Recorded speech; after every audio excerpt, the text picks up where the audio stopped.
30 में देने से कब्ज कब्ज हो जाए तो उसको फिर क्या करना चाहिए सर? और स्लाश 30 देने के बाद कभी कब्ज नहीं होता। सर मैंने 3 पेशेंट को दिया था रात को, पर जहाँ देने कैसे देना चाहिए, पानी में घोल के या सीधा गोली देना चाहिए? सर कभी भी स्लाश सिंगल नहीं दिया जाता है। S130 बिफोर मिल, स्लाश 30 आफ्टर मिल दिया जाता है। अच्छा अच्छा, ऐसे देंगे तभी ठीक होगा सर? बिल्कुल।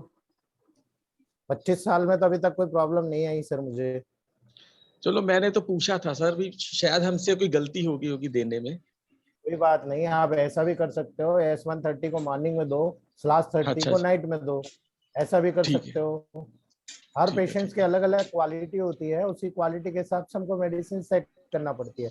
प्रैक्टिकल जब आप करते चले जाओगे ना, धीरे धीरे आपको नॉलेज हो जाएगा कि कैसे यूज करना है कैसे नहीं करना। ठीक है ना ठीक है ठीक है, हाँ ठीक है, thank you ji. Sir. Good morning sir. Good morning. Sir मुझे ये पथरी का प्रॉब्लम है सर। 7 से 8 mm पथरी है सर, उसके लिए कैसा क्या ट्रीटमेंट करूं? कहाँ पे है अपर पोल में सर। पथरी? कहाँ पर है? राइट अपर पोल में है सर। किडनी में है? हाँ। S6 का 1000 लो, 10 ड्रॉप डेली। अच्छा 1000 में? हाँ बिल्कुल निकल जाएगी। 1000 अच्छा नहीं हो तो आप सबसे पहले S5F2G को D5 में लो आप। S5। F2G को D5, यहाँ देखो बोर्ड पर आप। Okay sir. कर रहा मैं।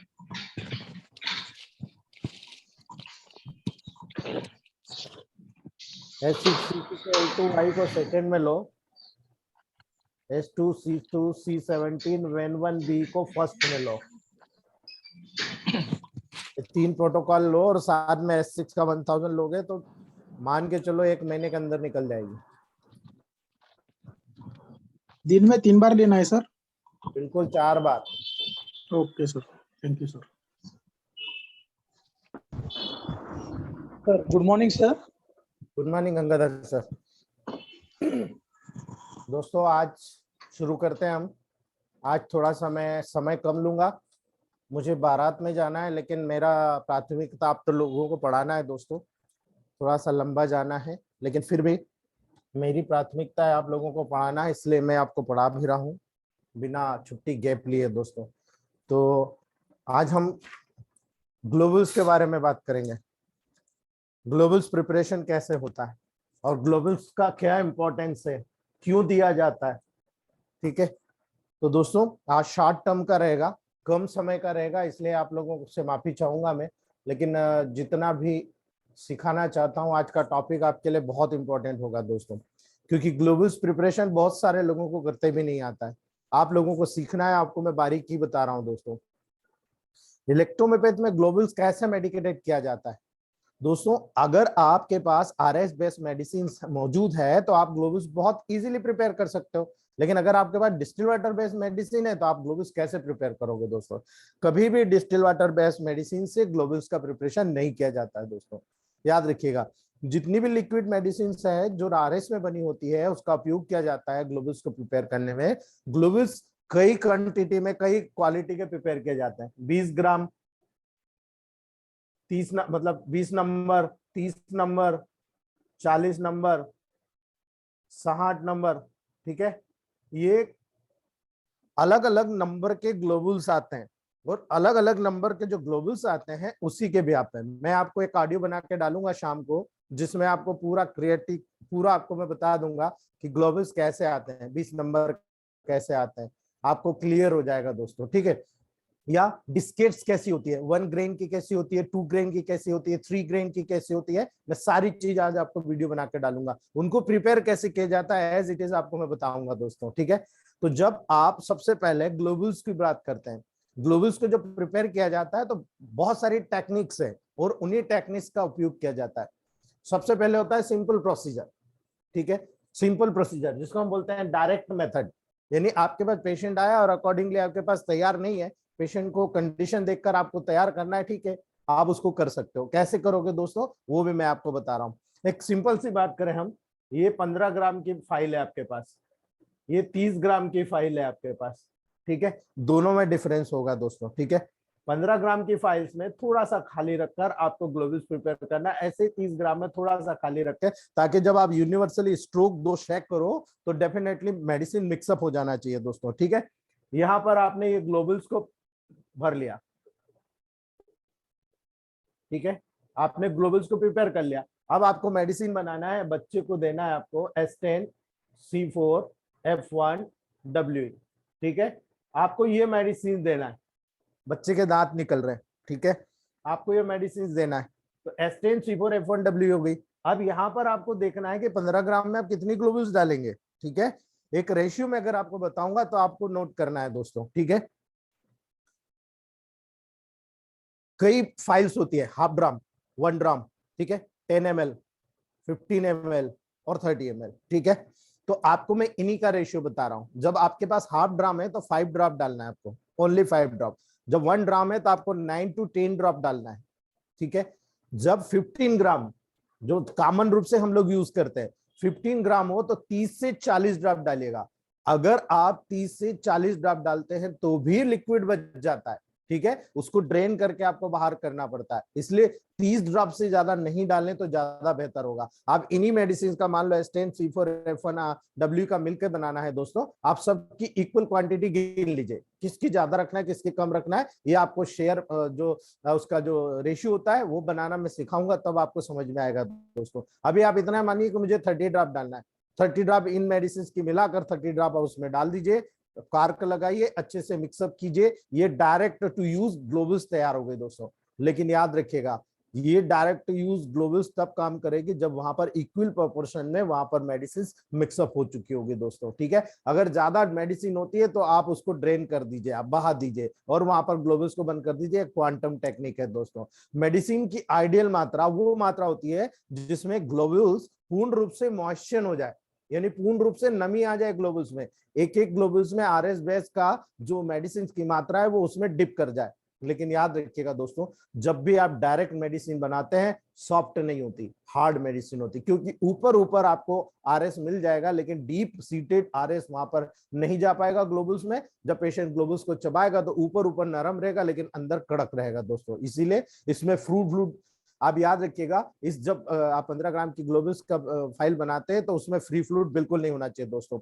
बेस में ये एक स्टैंडर्ड प्रोसेस है जिसमें ग्लोबुल्स की क्वांटिटी और क्वालिटी पर ध्यान दिया जाता है दोस्तों। याद रखिएगा, ये एक बहुत स्टैंडर्ड प्रोसेस है और स्टैंडर्ड प्रोसेस होने के कारण यहाँ पर क्वालिटी और क्वांटिटी पे ध्यान दिया जाता है। अगर आपने जो एक्स्ट्रा लिक्विड वहां दिख रहा है आपको, वो एज इट इज आपने पेशेंट को दे दिया, ठीक है, तो आप देखेंगे कुछ समय बाद पेशेंट फोन करके बोलेगा कि सर आपने जो मेडिसिन दी है उसमें नीचे नीचे जो ग्लोबुल्स है पूरे गल चुके हैं, बिल्कुल पाउडर बन चुका है, ठीक है, उसको कैसे ले, ये प्रॉब्लम हो जाएगी। इसलिए आप वहां पर केवल 30 ड्रॉप से ज्यादा नहीं डालें और हो सके तो और कम कर सकते हो, लेकिन मैक्सिमम 30 ड्रॉप डालना बहुत जरूरी है क्योंकि उस लेवल पर सारा अब्जॉर्प्शन के प्रोसेस में मैक्सिमम 30 ड्रॉप 15 ग्राम के लेवल पर होता है। इसी प्रकार अगर 30 ग्राम की बात करें, 30 ग्राम में मैक्सिमम 60 to 70 और ज्यादा से ज्यादा 90 ड्रॉप आपको डालना चाहिए दोस्तों।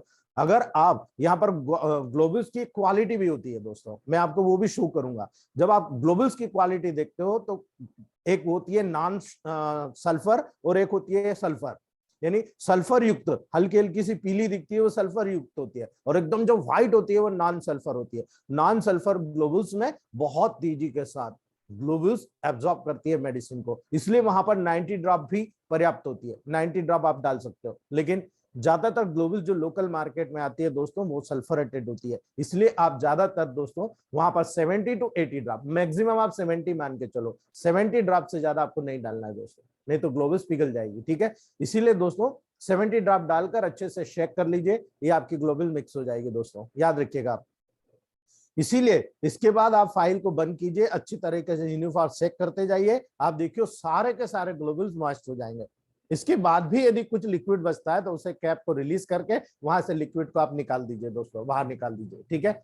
ये बहुत बड़ी प्रोसेस है जो ज्यादातर जितने इलेक्ट्रोमैथ फिजिशियंस है जिनके पास टाइम नहीं है MMP मेकिंग का, मेडी थ्योरी की पिल्स मेकिंग का, वो इस प्रकार के प्रोसेस करते हैं दोस्तों, ठीक है। एक्स्ट्रा फ्लूइड को जब सुखा दिया जाता है दोस्तों, तो डेफिनेटली वहां पर जितना मटेरियल होता है वो पूरी ग्लोबल्स ऑब्जर्व कर चुकी होती है और जितने मेडिसिन को वर्क करना होता है वो वहां पर कर देता है। लेकिन याद रखिएगा दोस्तों, आजकल जो पुराने हैं वो लोग इस रूल को फॉलो ही नहीं करते हैं दोस्तों, ठीक है। क्यों? इससे कोई अंतर नहीं आता, इसलिए वो इस रूल को फॉलो नहीं करते। लेकिन दोस्तों आप जब याद करोगे, पुराने समय में ग्लोबल्स को ब्लॉटेड पेपर पे डाल दिया जाता था, मतलब वहां पर ग्लोबल्स में दवाई डाली, अच्छे से मिक्सअप करा और उसको ब्लॉटेड पेपर के ऊपर डाल दिया जाता था। और जब ब्लॉटेड पेपर के ऊपर डाल दिया जाता था तो जो एक्स्ट्रा फ्लूइड होता था वो ब्लॉटेड पेपर उसको सोख लेता था और फिर उसमें से ग्लोबल्स को वापस डब्बी में डालकर पैक करके दे दिया जाता था दोस्तों। लेकिन आजकल इस रूल्स को कोई फॉलो नहीं कर रहा है, याद रखिएगा दोस्तों। इसीलिए क्योंकि ब्लॉटेड पेपर में गंदा ये वो बहुत सारी प्रोसेस होती है, तो उस कंडीशन में इतना टाइम भी होना चाहिए दोस्तों। इसीलिए मेडिटेक जो ग्लोबल्स होती है उसके रूप में मेडिसिनल टैबलेट भी तैयार की जाती है दोस्तों, ठीक है। जो डिस्केट्स होती है 1 number 2 number 3 number 4 number 5 number 6 number, इन डिस्केट्स में भी वहां पर मेडिकेटेड ग्लोबल्स या टैबलेट का निर्माण किया जाता है दोस्तों। और उसी समय में ये थ्योरेटिकली है कि वहां पर कोई भी साइज और नंबर का कोई महत्व नहीं होता। डिस्केट्स में साइज और नंबर का कोई महत्व नहीं होता, वहां पर तो उनको देना एक एक गोली दो या दो दो गोली दो, कई बार तो चार चार गोली देना पड़ता है दोस्तों। इसलिए डिस्केट्स का कोई महत्व नहीं होता। अगर आपने फीवर की डिस्केट्स बना ली, फीवर पिल्स या फीवर टैबलेट्स के नाम से, आपने एस्टेन, A3, F1, वर्वर्ड, WRY इनका 10th डाइल्यूशन बनाया, अच्छे से मिक्सअप किया, मिक्सअप करने के बाद आपने डिस्केट्स बनाई और डिस्केट्स में ये मेडिसिन को पुटअप किया और उसको अच्छे तरीके से हिला के सूखने दिया, ठीक है। आप बिलीव करेंगे आपका पैरासीटामॉल वो काम नहीं करेगा जो आपका ये फार्मूला फीवर ड्रॉप का कर जाएगा दोस्तों, याद रखिएगा। इसीलिए एक ग्लोबल किसी भी साइज की आप ले सकते हो, नेवर माइंड जब डिस्केट प्रिपेयर करते हो दोस्तों, आप पेशेंट के कंडीशन के अकॉर्डिंग उसको टैबलेट्स देना है, इसलिए आपको कोई दिक्कत नहीं दोस्तों। यदि 20 नंबर के ग्लोबल्स यूज करते हैं दोस्तों तो आपको मैक्सिमम 4 से 6 ग्लोबल्स लेना एक डोज में। 30 नंबर के ग्लोबल्स यूज करते हो तो आपको 2 से 4 ग्लोबल्स लेना एक डोज में, याद रखिएगा। सामान्यतः जो टेबल प्रैक्टिस की बात आती है तो 30 और 40 नंबर के ग्लोबल्स का वहां पर नॉर्मली यूज किया जाता है दोस्तों, याद रखिएगा। 30 और 40 नंबर की जो ग्लोबल्स है उसका नॉर्मली वहां पर यूज किया जाता है। इसीलिए दोस्तों कभी कभी इलेक्ट्रोमोपैथी के मेडिसिन जो होती है ना, शुगर ऑफ मिल्क में भी प्रिपेयर की जाती है, जो बहुत कम लोगों को मालूम है, ठीक है। जब हमें इलेक्ट्रोमोपैथी मेडिसिन को हाई पोटेंसीज में देना है, ठीक है, और हमें एक यूनिकली एक अलग नाम के रूप में हमको अपने आप को दर्ज कराना है, तब वहां पर दोस्तों हम लोग इस मेथड का उपयोग करते हैं। मैं यूज करता हूं दोस्तों, मैं आपको वो भी बकायदा ऑडियो बना के आज डालूंगा। जो शुगर ऑफ मिल्क होती है वो शुगर ऑफ मिल्क दोस्तों हाई पोटेंसीज में, जैसे मान लो आपको 200 देना है, डेली एक डोज देना है, 4-5 दिन देना है, 4-5 पुड़िया बनाई, उसमें शुगर आप मिल्क डाली, उसमें 5-5 ड्रॉप आप डालकर उसको पैक करके दे दो, ये पुड़िया आज लेना, ये कल लेना, परसों लेना, ठीक है, जैसे पुराने लोग करते थे आयुर्वेदाचार्य वाले दोस्तों, ठीक है। इसलिए ये एक यूनिक फार्मूला हो गया। पेशेंट को लगेगा नहीं यार इसने अलग अलग तरह की दवाइयां दी है, एक दो लिक्विड दे दिया, एक ग्लोबल्स दे दिया, एक आपने शुगर ऑफ मिल्क दे दिया, एक बिस्किट दे दिया, तो इससे क्या होगा ना, क्वालिटी मेंटेन होती है। और क्वालिटी सबसे ज्यादा होती है पेशेंट के माइंड को आप कैसे डिस्टर्ब कर रहे हो, कैसे उसको आप इंप्रूव कर रहे हो, कि ये बहुत इंपॉर्टेंट होता है हमारी टेबल प्रैक्टिस में। इसीलिए दोस्तों ये उस समय विशेष रूप से सुटेबल होती है जब केवल 1 या 2 डोज मेडिसिन के देने हो, याद रखिएगा। जब आपको मान लो आपको किसी को 1000 देना है, आप ग्लोबल्स में प्रिपेयर कर लीजिए और उसको दे दीजिए, ठीक है। तो जब 1 या 2 डोज आपको मेडिसिन के देना हो, उस कंडीशन में इलेक्ट्रोमोपैथिक मेडिसिन वहां पर काम करती है, यानी ऑल्फेक्शन या स्किन पर जेंटली रबिंग के द्वारा भी दी जाती है दोस्तों। तो वो तो हम टेबल प्रैक्टिस में जब देखेंगे प्रिपरेशन ऑफ मेडिसिन कैसे कैसे बनाई जाती है, कैसे कैसे यूज की जाती है, हमको क्लियर समझ में आता है। ये मेथड ज्यादा पॉपुलर नहीं है। क्यों नहीं है पॉपुलर? क्योंकि हमारे इलेक्ट्रोमोपैथिक ग्रुप में काफी लोग ऐसे हैं जो डिफरेंट डिफरेंट टीचर से सीख के आए, लेकिन उन्होंने कभी इस चीज को प्रमोट नहीं किया क्योंकि उन्हें आता नहीं है दोस्तों। और आज जब हम लोग प्रमोट करने की कोशिश कर रहे हैं, सीखना नहीं कोई चाहता है। अगर सीख लेंगे तो मैं आपको दावा करता हूं, मेरे जितने सीनियर डॉक्टर्स हैं सारे लोगों से पूछ लीजिए, उनको सब आता है दोस्तों। और जब वो यूज करते हैं ना, एक यूनिकली फॉर्म करते हैं अपना क्लिनिक में, यूनिकली आप मतलब आपके एरिया में आपके जैसा कोई यूज नहीं करेगा। इसीलिए दोस्तों इक्वली इफेक्टिव होती है, किंतु ये वर्क तभी करती है जब आप बिलीव करेंगे। आप जब बिलीव करेंगे और जब वहां पर कंटिन्यूस प्रोटोकॉल को यूज करेंगे, तो जब आपकी टेबल प्रैक्टिस भूलेगी ना, तो मैं नहीं जानता कि वहां पर कोई प्रॉब्लम आपको नजर आएगा। 101% आपको दोस्तों वहां पर रिजल्ट देखने को मिलेगा दोस्तों। तो सिंपल सा कंसिडरेशन था जो मैंने आपको बताया। नाउ हम बात करते हैं मैटी जी की।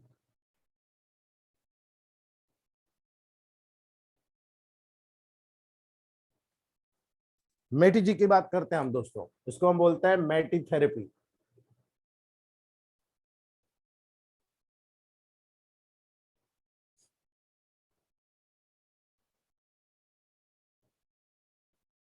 एमएमपी पिल्स, मेटी माइक्रो पिल्स, या सिंपल से हम कह सकते हैं एमएमपी ग्लोबल्स प्रिपरेशन करना, जो मेटी जी यूज करते थे दोस्तों।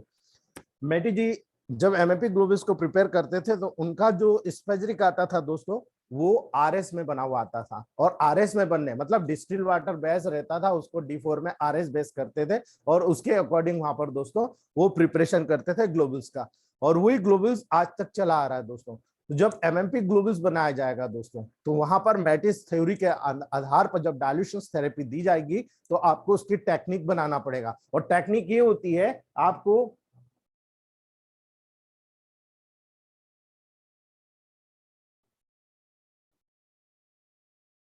नाइनटी ड्रॉप थ्योरी, 30 30 30, ठीक है। यहां पर हमेशा याद रखिएगा, एक फाइल ग्लोबल से प्रिपेयर करी आपने, यहां पर ये ग्लोबल से आपने डाल दिए, ठीक है। अब ग्लोबल्स डालने के बाद में आप जिस दिन बनाना शुरू किए, आप कोई भी मेडिसिन, मान लो आपको S1 बनाना है, S1 की एमएमपी ग्लोबल्स बनाना है, आपने S1 की 30 ड्रॉप आपने फर्स्ट डे डाली, मान लो आज क्या वार है, 21/4/2022 को आपने यहाँ पर S1 की 30 ड्रॉप आपने डाल दी, ठीक है। स्ट्रोक नहीं मारना, शेक नहीं करना, किसी भी तरह की कोई कंडीशन क्रिएट नहीं करना है, आपको केवल 30 ड्रॉप 21/4/2022 की S1 की इस फाइल में डालना है, ऊपर से नीचे 1 या 2 बार हिलाना है, एज इट इज रख देना है, आपको कुछ भी नहीं करना है, ठीक है। कोई मिक्सिंग नहीं, कोई शेकिंग नहीं, कुछ नहीं करना है, रख दीजिए आप। 3 दिन बाद, आफ्टर 3 डेज, याद रखिएगा 3 दिन की गैप देना है आपको, ठीक है। आफ्टर 3 डेज, यानी आपने 21 को डाला, 3 दिन बाद मतलब 21 हुआ, 22, 23, 24 को डालो, ठीक है। 24/4/2022 को आपको यहाँ पर फिर से 30 ड्रॉप डालना है, ठीक है। 3 दिन की गैप आपको बीच में देना है। आपने 21 को डाला मतलब 21 को पहला दिन, 22 को दूसरा दिन, 23 को तीसरा दिन, और चौथा दिन कब आएगा, 24 को। 24 को आपको फिर से 30 ड्रॉप इसमें डालना है मेडिसिन के। फिर वही आप पैक कीजिए, उसको अच्छे से हिलाइए, ऐसे कैसे आप रख दीजिए, ठीक है। ये सेकंड हो गया। फिर थर्ड, 24, 25, 26, 27 को फिर यहाँ पर दोस्तों, यानी 3 दिन के अंतर पर फिर से आपको 30 ड्रॉप आपको इसमें डालना है, ठीक है। 90 ड्रॉप हो गई, ऐसे हिलाया और रख दिया आपने, ठीक है। इसमें क्या होता है कि जो नीचे की जितनी भी ग्लोबल्स होती है, फर्स्ट टाइम में लिक्विड ज्यादा समय तक वहां पड़ा रहेगा, हमने केवल उसको 1 या 2 बार शक किया, तो ऊपर की टैबलेट्स जो पिल्स होती है, उसने जितना आरएस बेस्ड मेडिसिन को शक करना था वो उसने कर लिया, एब्जॉर्ब जितना करना था कर लिया, और बाकी का नीचे लिक्विड रहा, तो नीचे की सारी मेडिसिन फर्स्ट टाइम में सैचुरेटेड हो गई। सेकेंड टाइम में जब लिक्विड वहां रहेगा तो वहां पर उसका कोई प्रोसेस नहीं होगा, क्योंकि ऑलरेडी वहां पर ग्लोबल सैचुरेटेड हो चुकी होगी।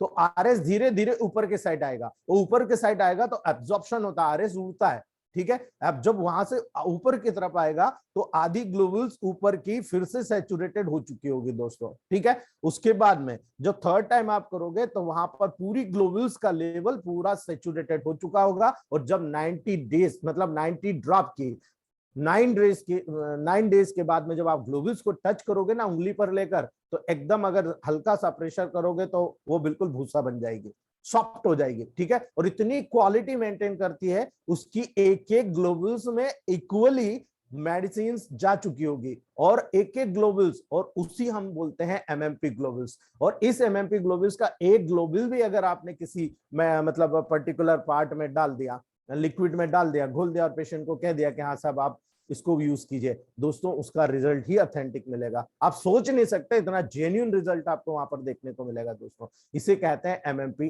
ग्लोबल्स, ठीक है। उम्मीद है आपको मेटी पिल्स बनाना आ गया होगा दोस्तों। लगातार साइंटिफिक रिसर्च कर रहे हैं। हमारे ग्रुप में कई दोस्त हैं, कई हमारे सीनियर है, कई दूसरे ग्रुप में बड़े बड़े सीनियर्स हैं दोस्तों, जो सालों से काम करते आ रहे हैं।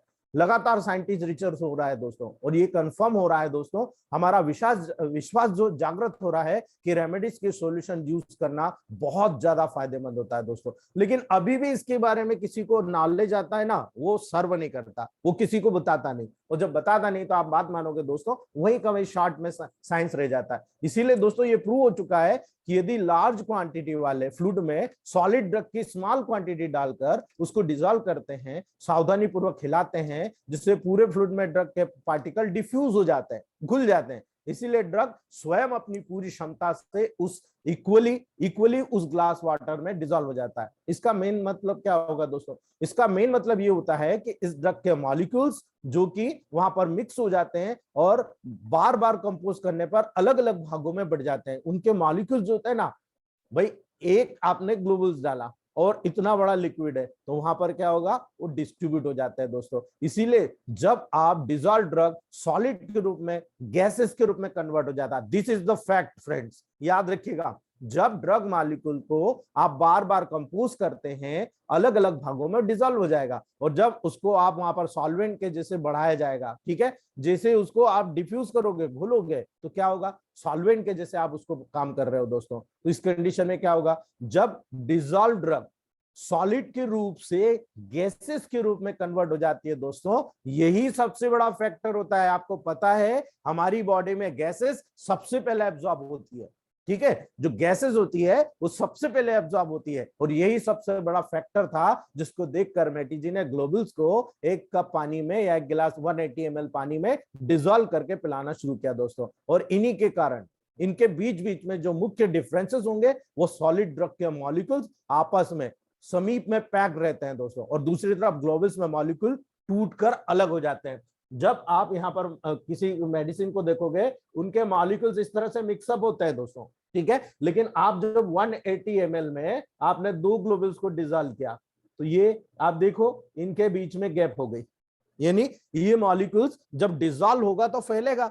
भाई 2 ग्लोबुल्स 180 ml पानी, सिंपल सी बात है, आप देखो वो फैल जाएगा, और फैलेगा ना, उनके मॉलिक्यूल्स के बीच में गैप हो जाएगी, अलग अलग हो जाएंगे दोस्तों। और जैसे ही मॉलिक्यूल्स के बीच की डिस्टेंस या दूरी बढ़ती है, वैसे ही सब्सटेंसेस का जो पेनिट्रेटिंग पावर है, जो पेनिट्रेटिंग पावर है दोस्तों, वो बढ़ जाता है। यानी आप अगर किसी एक चम्मच मेडिसिन को एक गिलास में डाल के दोगे ना, उसका रिजल्ट, और 2 ग्लोबुल्स को केवल आप वहां पर एक गिलास पानी में डाल के दोगे, तो उसका जो पेनिट्रेटिंग पावर होता है, वो पेनिट्रेटिंग पावर 2 गुना बढ़ जाएगा। क्यों? क्योंकि सबसे पहले ग्लूकोज एनर्जी है, और ग्लूकोज एनर्जी के रूप में सबसे पहले अडॉप्ट होगा। और दूसरा यहाँ पर सबसे बड़ा एडवांटेज ये होता है कि ये जो पर्टिकुलर मॉलिक्यूलर बेस होता है, तो यहाँ पर जैसे ही वो मॉलिक्यूल्स किसी लिक्विड में डिसॉल्व होगा, तो सॉलिड से गैसेस में कन्वर्ट हो जाएगा। यानी 2 कंटेंट एक साथ काम कर रहे हैं, एक तो शुगर एनर्जी का बूस्टर और दूसरा आपका गैसेस, दोनों वहां पर बहुत तेजी के साथ अडॉप्ट हो जाते हैं हमारी बॉडी से। इसीलिए दोस्तों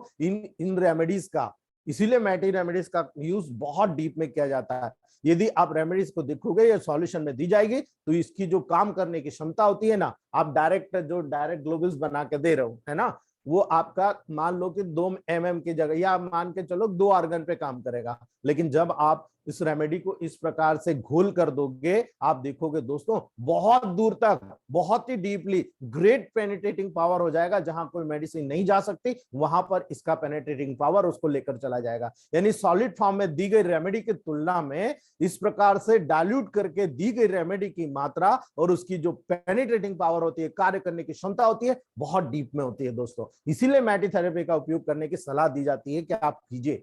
लेकिन दिक्कत क्या है ना, जो ग्लोबुल्स बहुत कम में प्रिपेयर होती है, उसे कंपनी वाले बहुत महंगे 2-2 हजार रुपए का 30 ग्राम या 10-20 ग्राम का लेवल वो देते हैं। मतलब कितना कॉस्टली देते हैं। हम घर बनाते हैं तो बिल्कुल 30 से 40 रुपए में हो जाती है, लेकिन वो उसका बेनिफिट उठाते हैं। वो ये कहते हैं कि आपकी प्रिपरेशन अलग है, हमारी प्रिपरेशन अलग है। दोस्तों कोई प्रिपरेशन अलग नहीं होती, फालतू की बातें हैं। अब हमने भी इस चीज को पूरा थ्योरेटिकल मैंने पढ़ा है, होम्योपैथ में पूरी डिटेल स्टडी किया है। ऐसी कोई थ्योरी नहीं होती। वो लोगों ने हमारा पूरा प्रिपरेशन ले लिया इस एमएमपी थेरेपी का, और वो इसको 50 मिलीसिवल पोटेंसी के अकॉर्डिंग वहां पर प्रिपेयर कर रहे हैं, और वो यही जादू असर वहां पर सिंगल रेमेडी के लेवल पर दे दे रहे हैं, सिंगल मेडिसिन के लेवल पर दे रहे हैं। तो आप सोचिए कि इलेक्ट्रोहोम्योपैथ की जो एमएमपी रेमेडीज होती है उसका बैकग्राउंड कितना मजबूत होगा, वो कितना डीप में जाकर काम करेगा दोस्तों। इसीलिए आपको यहाँ पर प्रॉपरली इस चीज को समझने की जरूरत है दोस्तों। यही वो प्रोसेस है, याद रखिएगा, यही एक वो प्रोसेस है, यही वो एक रीजन है क्यों जो कि हम जब भी कॉन्स्टिट्यूशनल डायथिसिस को ट्रीटमेंट करते हैं, यानी किसी भी व्यक्ति को जो जिस वातावरण में डेवलप होता है उस वातावरण में वो डिसीज को डेवलप करता है, अगर वहां पर हम ट्रीट करते हैं दोस्तों तो बॉडी में माइन्यूट वेसल्स को भी प्रभावित कर जाता है, जो बारीक कैपिलरीज होती है वहां पर जाकर प्रभावित कर जाता है। इसलिए दोस्तों हायर डायलेशन की आवश्यकता हमको पड़ती है, याद कीजिएगा इस बात को। जो व्यक्ति कहता है कि मैं वह D4, D5, D6 से अगर पेशेंट को ठीक कर सकता हूं, I will be challenge him, मैं उनको चैलेंज करता हूं, ठीक है, चैलेंज करता हूं। दो केस एक जैसे दीजिए, एक केस में आप केवल D4, D5, D6 में काम कीजिए और हमें आप स्वतंत्र कीजिए कि हम कुछ भी मेडिसिन हाई पोटेंसी में हाई डायल्यूशन में देकर देखते हैं किसका रिजल्ट फास्ट आता है दोस्तों। अब आपको मेंटली प्रिपेयर होना पड़ेगा, ठीक है, मेंटली सीखना पड़ेगा कि देखिए यहां पर जितना भी पेनिट्रेटिंग पावर आप बढ़ाओगे, आपकी क्वालिटी का रिजल्ट, आपकी जो रिजल्ट होता है, आप हमारे ग्रुप के सारे डॉक्टर से पूछ लीजिए, अब तो सारे सीनियर हो गए, 2-3 महीने बचे, हमारी एक बैच और कंप्लीट हो जाएगी दोस्तों। तो यदि आपको ये नजर आ रहा है कि मुझे एक छोटे से आर्गन में काम करना है, एक बड़े से आर्गन में काम करना है, आपको ये नहीं देखना कि मुझे ग्लोबल्स दिया तो ये बड़े आर्गन पे भी काम करेगी, ना बिल्कुल नहीं। जब छोटे आर्गन पे काम करे जरूरी नहीं कि और बड़े आर्गन पे भी काम कर जाएगी, उसकी पेनिट्रेटिंग पावर बढ़ाना पड़ेगी आपको, ठीक है। और जब मल्टीपल डिसऑर्डर आएगा, आप मान लो किसी को ब्रेस्ट कैंसर हुआ और ब्रेस्ट कैंसर से वो निकल कर लंग्स में चला गया, लंग कैंसर हो गया, ब्रेन में चलेगा, ब्रेन कैंसर हो गया, आउरी में चलेगा, यूट्रस में चलेगा, यूट्राइन या आउरी कैंसर हो गया। अब ये तो मल्टीपल डिसऑर्डर हो गया, आप ट्रीटमेंट किसका करोगे बताओ मुझे, ठीक है। इसीलिए आप वही मेडिसिन सिलेक्ट कीजिए जहां से वो गया, केवल जिन जिन ऑर्गन्स में हो रहा है उनके फंक्शनल मेडिसिन को आप ऐड कर दीजिए। नहीं समझ में आ रहा तो S5C5 ऐड कर दीजिए, आपको सारे ग्लैंड्यूल्स कवर हो जाएंगे दोस्तों। यदि किसी लार्ज ऑर्गन का अफेक्शन होता है दोस्तों, जैसे कि स्टमक, तब हमें क्या करना है, आपको यही चीज समझाने का मैं बहुत कोशिश करता हूं, लेकिन काफी लोग अपने दिमाग से निकाल देते हैं। आपको याद रखना है, जब भी कभी किसी लार्ज ऑर्गन का अफेक्शन होता है जैसे स्टमक, तो सबसे पहले ये देखो स्टमक में ताकत है कि नहीं भाई। आप सीधे हाई डायल्यूशन पे मत चले जाया करो, ठीक है। आप सबसे पहले देखो कि यहाँ पर मैसिव डोज देना है, मैसिव डोज देंगे तभी तो उसको बैलेंस मिलेगा, तभी तो राहत मिलेगी दोस्तों। जब मैसिव डोज दोगे न्यूट्रिशन मिलेगा, और न्यूट्रिशन मिलेगा तो रोगों से लड़ने की शक्ति आपने ऑर्गन में जगा दी। अब आप ये देखो कि मैसिव डोज देकर आपको नेगेटिव मेडिसिन देना है, इससे क्या होगा, जो रोग छुपा हुआ है वो निकलेगा, ठीक है। जिस तरीके से वो बड़ा है उसी तरीके से निकलकर वापस आएगा और उसी ऑर्गन पे आएगा जहां पर उसका सबसे पहले डेवलपमेंट होना था दोस्तों। यहां पर वो बाहर आया, अब उसके बाद आप उसको नेगेटिव से आपने बाहर ले आए, पहले 1000 दिया, वहां पर 200 पे आ गए, फिर उसको 100 पे आ गए। आप क्या कर रहे हो, उसको समेट कर जहां से आ रहा था वहां पर लेकर आ रहे हो। और यही कारण है दोस्तों, ये जो थेरेपी हम करते हैं, इसी प्रकार से इलेक्ट्रोहोम्योपैथ के बेस के आधार पर हम बड़े से बड़े केसेस को डिसॉल्व कर रहे हैं। लेकिन आई की किसी एक नर्व में अगर किसी को अफेक्शन हो गया तो क्या होगा दोस्तों, याद रखिएगा। जो व्यक्ति बोलता है मुझे आंखों में चोट लगी, जो व्यक्ति बोलता है मेरे नर्व, ऑप्टिक नर्व ड्राई हो गई, आपका उद्देश्य क्या होना चाहिए, आप वहां पर D4, D5, D6 में कुछ भी नहीं कर सकते हो दोस्तों, याद रखिएगा। आप वहां पर D4, D5, D6 में केवल उस ऑर्गन को न्यूट्रिशन दे सकते हो, केवल न्यूट्रिशन। वो मेडिसिन नर्वाइन नहीं होगी, और नर्वाइन तब होगी जब उसको हाई पोटेंसी में डाइवर्ट करोगे दोस्तों। जब यहाँ पर हाईली डाइल्यूटेड रेमेडी की आवश्यकता आपको यहाँ पर पड़ेगी, और जब मान लो S12 का 1000 आपने ग्लोबल्स में प्रिपेयर करके पेशेंट को दे दिया, ठीक है। आप देखिए, केवल बोलिए 2 ग्लोबल्स को 1 गिलास, आप कम मात्रा में दीजिए ना, ज्यादा की जरूरत नहीं है ना भाई, ठीक है। आप 2 ग्लोबल्स 1 गिलास पानी में डिजोल्व करके उसको कहिए कि रोज सुबह 10 मिनट में सिप बाय सिप पी जाए। क्या होगा उससे, आपने पूरा नर्वाइन मेडिसिन दिया, डीपली सीटेड एक्शन मेडिसिन दिया, डीपली एक्ट होकर दोस्तों वो डीप में जाकर काम करेगा, और आप देखेंगे कुछ ही समय में पेशेंट को रिकवरी शुरू हो जाएगी। मैं बहुत सारे केसेस को मेरिकल ले चुका हूं, हमारे ग्रुप के काफी बड़े बड़े डॉक्टर्स इसमें जुड़े हुए हैं जो बहुत बड़े बड़े मेरिकल्स ले रहे हैं दोस्तों। ये तब होगा जब हम कहीं पर कोई अच्छी चीज को सीखने की कोशिश करेंगे दोस्तों। इसीलिए याद रखिएगा, प्रायः एलोपैथ डॉक्टर भी इसको रिकॉग्नाइज कर रहे हैं। मैं जितने भी मेरे फार्मूलेज हैं, मेरे यहाँ जितने भी क्लोज लोग आ चुके हैं उनको पता है, मैं जितने भी फार्मूले से मेरे कलीग्स, मेरे रिश्तेदार, कुछ डॉक्टर्स हैं जो एमबीबीएस एमडी है, कोई एमएस है, मैं उनके माध्यम से इस मेडिसिन को रिकॉग्नाइज करा रहा हूँ, प्रूव करा रहा हूँ दोस्तों। जब उनको रिजल्ट नहीं मिलता है, फिर कपड़े निकाल दे। जब यहाँ पर किसी भी प्रकार का एट्रोपिन आप देखोगे दोस्तों, ठीक है, आप मतलब सिंपल से उदाहरण बता रहा हूं कि मॉडर्न साइंस भी यहाँ पर एलोपैथ भी रिकॉग्नाइज कर रहे हैं। जब आपने देखा इसिरिन की बात करो या एट्रोपिन के सल्फेट का प्रदर्शन करते हैं दोस्तों, तो हाई डाइल्यूशन में यूज करते हैं। वो क्या करते हैं वहां पर 1/5000, ये जितनी वैक्सीन आ रही है, जितने भी आप देखेंगे, जितने भी वहां पर इस प्रकार का इंजेक्शन डेवलप आ रहा है जो यूनिट्स में आता है, टिटनेट टॉक्साइड भी देख लो आप, क्या कर रहे हैं, ये इलेक्ट्रोमेपैथ का ही थीसिस है। 1/5000, 1/10,000, 1/20,000, ये रेशियो में वहां पर प्रिपरेशन किया जा रहा है मेडिसिन का दोस्तों, ठीक है। यदि मैटी रेमेडीज को 1 या 4 में, 1 और 4 में डाइल्यूट करते हैं, तैयार करते हैं, तो उसे हम दोस्तों फर्स्ट, इंटरमीडिएट, सेकंड और थर्ड डाइल्यूशन के नाम से जानते हैं। यानी आप अगर मैटी थेरेपी की बात करोगे, मैटी थेरेपी बहुत सिंपल है दोस्तों। जब आप मैटी थेरेपी की बात करते हो, ये आपने मेडिकेटेड ग्लोबुल्स, एमएमपी ग्लोबुल्स बना लिया, ठीक है, ये फर्स्ट ग्लास है।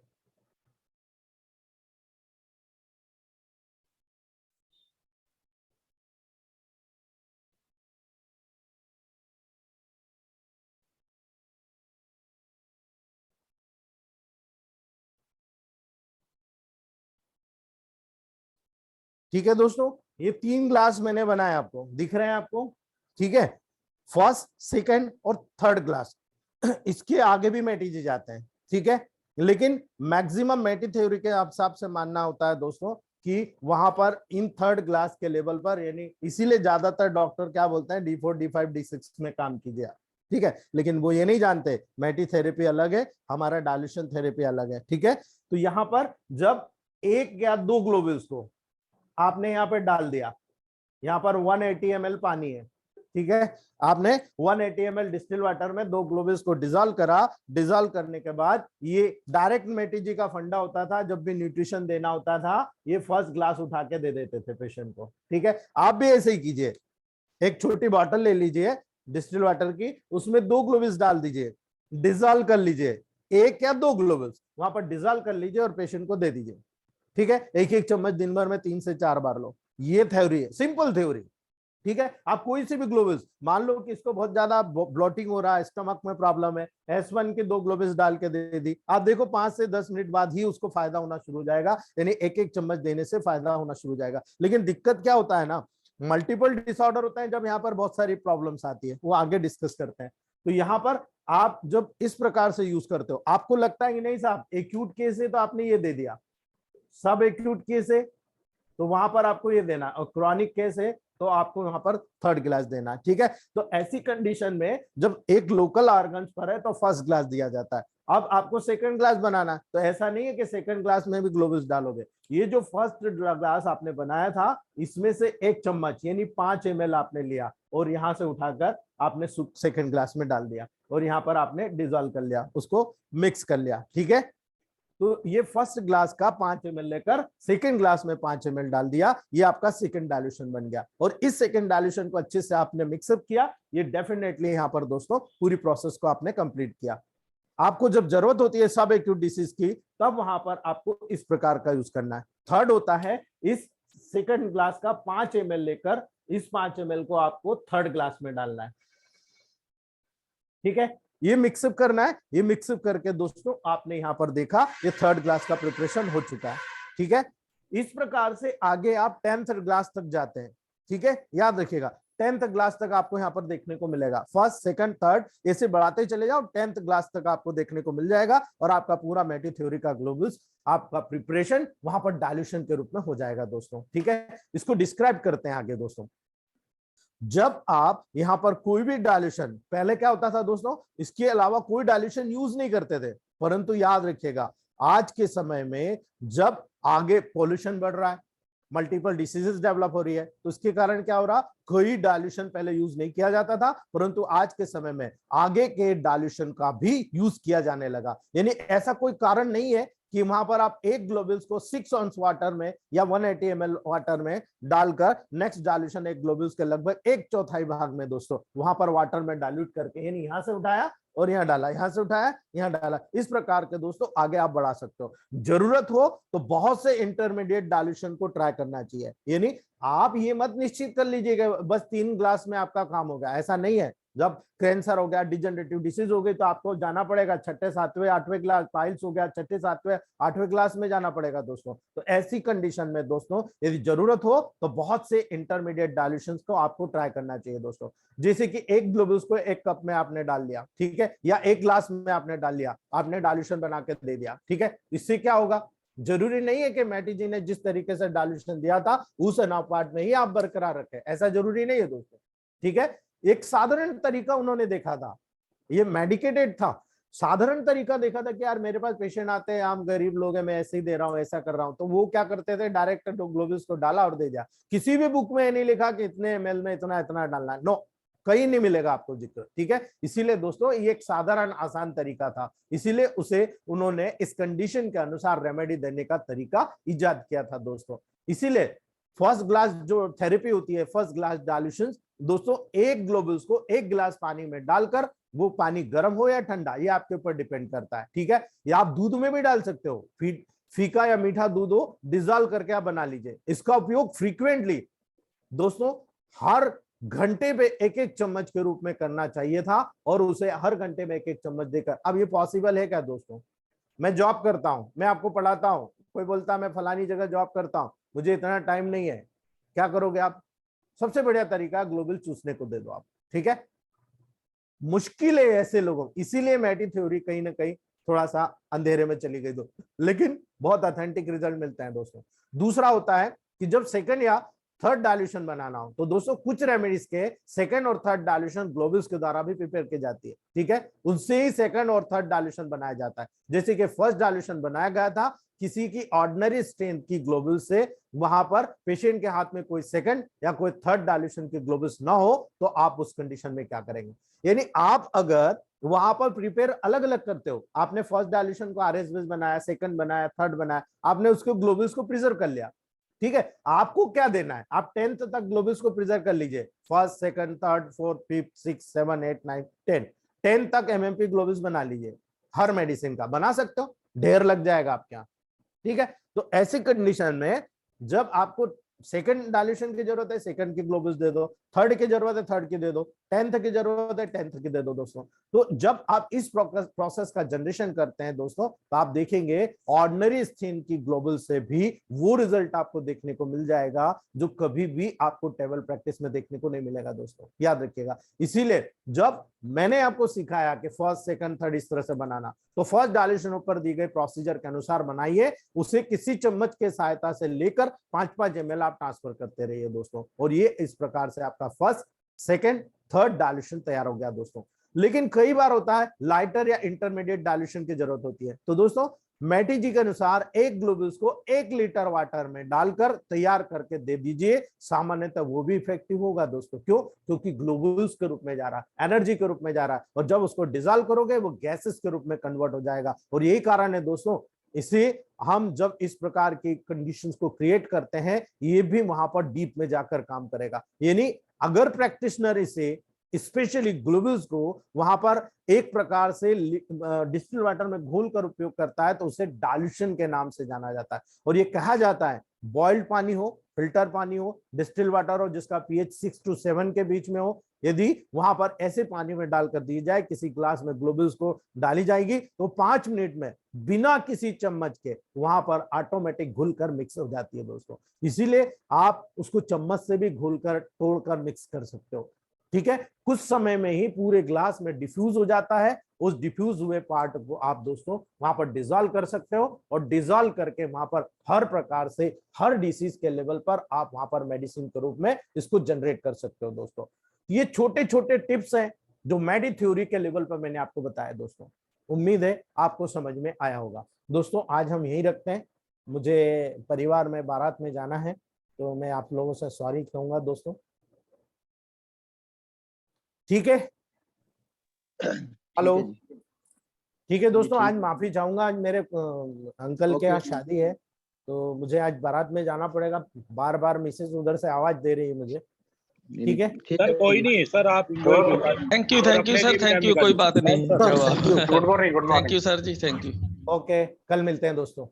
ओके जी।